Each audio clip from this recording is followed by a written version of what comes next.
the Indiana County Veterans Providers Group. Diana Overman is on the line with us here this morning, and there's another gentleman on the line. And then, Diane, you're actually going to drop off the line and allow the other gentleman with this tag team match to join us. Good morning to both of you. Yes, good morning. All right.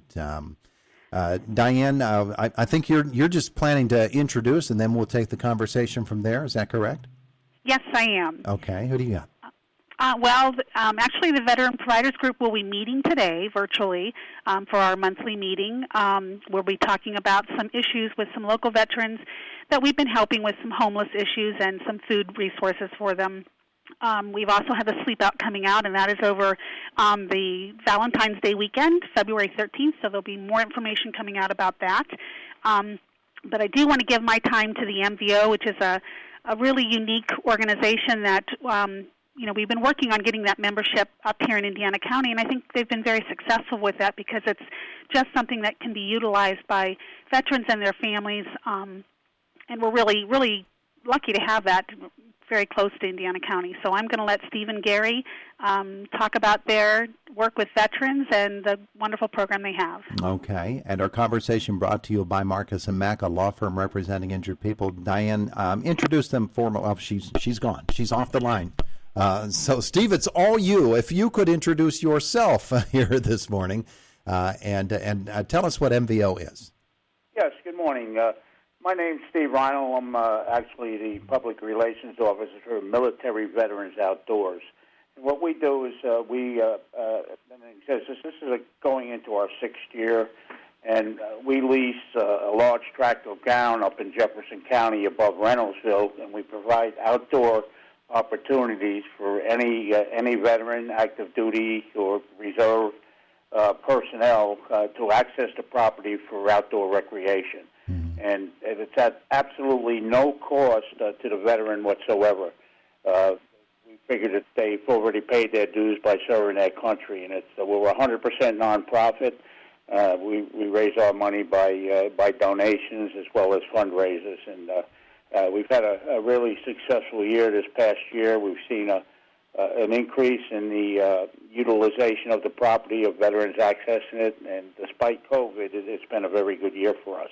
Well, that's good to hear. And Gary's not on the other line yet, so we'll keep talking to you, Steve.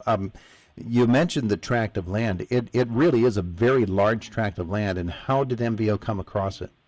Well, we leased the property from Consol Energy, and it's above Interstate 80 near Reynoldsville, and it's 600 and plus acres, almost 700. So it's a large tract of land, and it's completely primitive. There's no improvements whatsoever there. We have a network of trails and roads that we do maintain, and we were contracting the maintenance out in the past, but this year we've been, due to the generosity of the community, been able to purchase a tractor to maintain the roads ourselves, and that's saving us $6,000 to $7,000 a year. Mm-hmm. Now, for Military Veterans Outdoors as an organization, do you have to be a member in order to take advantage of what the services are? Well, we have some people that are not even veterans that volunteer to help, but the requirement is you do have to be a veteran in order to join the Military Veterans Outdoors. Mm-hmm. And if you would like to join, that's certainly an option, isn't it? Excuse me? It is certainly an option. You'd love to have people join the organization as a member. Oh, yes, absolutely. Absolutely. So, and we've seen somewhat of an increase in membership. So it's like I said, we've had a very successful year. We're actively recruiting and trying to pick up more members from Indiana County, mm-hmm. and that's been a large push on my part to try to do that. So, and the way I got involved, Todd, I was doing some medical issues and doctoring with the Van Zant Altoona VA Hospital, and I talked to a lot of the older veterans that used to be great outdoorsmen, and now they're in a condition where they have either no access or ability to access the outdoors, and we have handicap capabilities in our hunting blinds and stuff like that, and we have a fishing creek that runs through the northern end of the property, and it really opens up some opportunities to veterans that were outdoorsmen and getting back into it now. You have, as an organization, named your camp after a real hero, an American hero who passed away in 2011 in Afghanistan. Yes, that's where the name of the property came from. We named it the Van Geysen property, and it's we do have a plaque up, a monument actually at the entrance of the property, right on the knob of a hill with an American flag and a very nice display. And it, of course, we have no trespassing signs and all that, but it's really an honor to be able to name the property after this gentleman who served us so well and gave the most. So tell me, Steve, what are some of the activities that veterans engage in there? I would assume hunting and fishing are a part of it?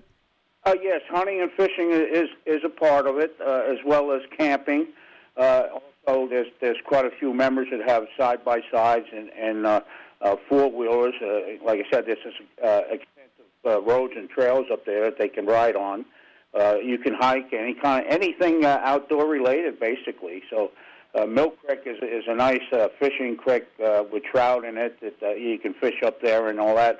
Families are certainly welcome to go along with the veteran, and we have various activities during the year. We do have, which includes our major fundraiser, we do have a family picnic every year, as well as end of the summer family day where we have basically food and activities, and we have a shotgun shoot, and we teach the kids to target practice with 22s, and that's been fairly well attended. This is the third year we'll be having that. So, Military Veterans Outdoors is the name of the program, and the camp is located actually this tract of land north of I-80 in Jefferson County in the Reynoldsville area. You mentioned that you are sustained by wonderful donations, and I'm sure you're always very, very open to receiving more. You're a 501c3, correct?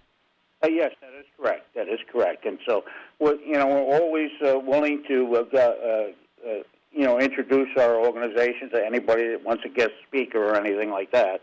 We do a lot of that with the Legions and the VFWs, and we go around various places and talk about our organization, and we go to shows. But with the COVID, that was a difficult year for us. But we certainly were very, very blessed this year with some really nice donations. So it really worked out well for us. If somebody does want to give to MVO, what do they need to do? Well, we do have a website that has a place that you can donate. It's militaryveteransoutdoors.com, or they can contact myself or our president, Gary Smith. I think he'll probably be calling in here. So. Yeah, I hope he calls soon because we're going to run out of time and not get a chance to talk with him. Okay, well, he lives up in the Reynoldsville area, so who knows what the snowstorm's doing to him up there.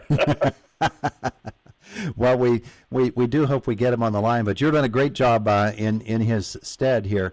I'm sure, Steve, that you get a lot of very appreciative vets, and the testimonials just must be outstanding. Oh, it is.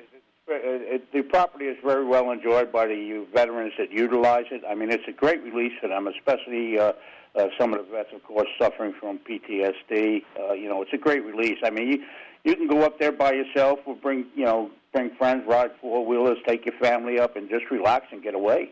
It's really nice. I do that quite a bit myself, actually, and I've had my grandson up there a few times with me, and it's really enjoyable property. I mean, it's nice to just get out there, and like I said, there's not many improvements on a property at all other than the trails and roads. So it's pretty primitive. It's a nice experience for somebody who enjoys nature and the outdoors. I'm sure there's a very strong intergenerational military link as well. Veterans from our most recent wars can mix and mingle with the veterans of the Persian Gulf War and the Vietnam War.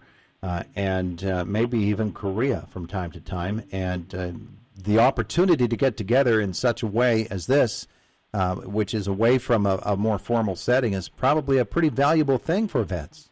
Oh, absolutely. It becomes a real brotherhood, actually. And, we have them from old generations, like you just mentioned.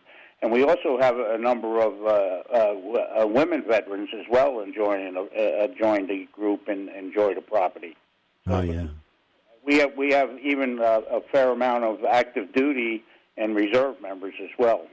Well, that's very important as well. I'm sure that those gentlemen and ladies who are still on active duty are able to draw on the veterans as a resource to help them to handle some of the stresses that they are under. And that's really what it's all about, isn't it? It's a chance to let loose and to maybe relieve some of the pressures that they find in civilian life.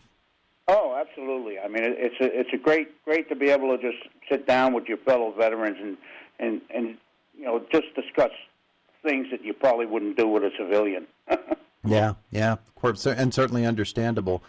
Even for those of us who are strictly civilians, that folks would really enjoy that opportunity to get together and could use it as a very valuable part of their civilian life now that they're no longer in the military. For somebody who has not experienced the property and the opportunities, the rules and regulations, I'm sure they're very interested in that, and they can find that at the website. Is that where they would go as well to let you know they're coming? Yes, our website is extensive. It has some great pictures on it as well. And there is actually an application on the website that you could submit. And we do require a copy of your discharge, DD 214, to become a member. And we're always open to give the new member a tour and introduce them. We meet once a month in Du Bois. We have meetings in Du Bois, and in a better weather, we have meetings right at the property. But, anybody interested, especially from Indiana County, I'm an Indiana County resident myself. I'll be glad to take them up there, give them a tour, and so would our president or any of the members would be glad to give them a tour. It is called Military Veterans Outdoors. We've talked with those folks before. And, Steve, I think we have had you and Gary both on the air before here on Indiana in the Morning. Yes, I believe this is probably our third year. Yeah, and so it's good to touch base with you once more, and folks can get more information. I'm assuming you as well that in addition to the website, you've got a Facebook page? Yes, we do. We are on Facebook as well. All right, so you just search for Military Veterans Outdoors on Facebook, on the web as well, and you'll be able to find out information about this fascinating organization and its very unique way to reach out to veterans and offer them opportunities that maybe they might not have otherwise. Steve, thanks so much for being with us today. Oh, I certainly appreciate the opportunity to talk about Military Veterans Outdoors. It's I enjoy volunteering with them and trying to recruit more members from Indiana County. So, some people think that Reynolds is far away, but it's actually only about 45 miles front to the property. Yeah, there you go. That's a good point. All right, have a wonderful day today, and thanks again for being with us. Okay, thank you very much, Todd, and you have a wonderful day. All righty, bye-bye. It is the voice of Indiana. It is the voice of Indiana.